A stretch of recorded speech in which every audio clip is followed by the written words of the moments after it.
Le Rassemblement démocratique du peuple camerounais a remporté 13 nouveaux sièges à l'Assemblée nationale.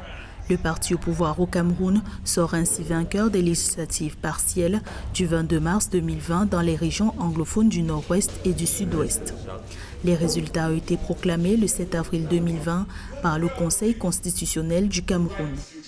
Ça a démontré le niveau de démocratie de notre pays. Parce qu'on ne gagne pas les élections en parlant ou bien en espérant ou bien en voulant. On gagne des élections sur le terrain.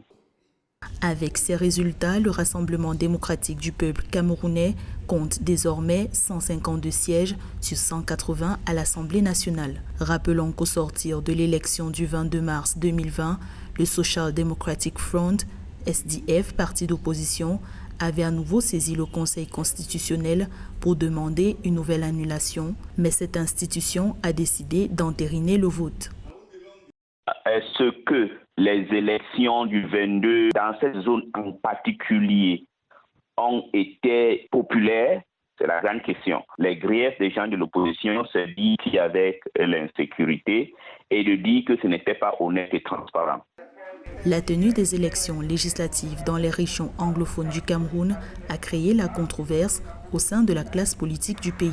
La crise sécuritaire dans ces régions avait fait craindre des violences et irrégularités lors du scrutin. Par ailleurs, des groupes séparatistes actifs dans ces régions depuis fin 2016 avaient menacé de perturber les législatives et les municipales de février 2020.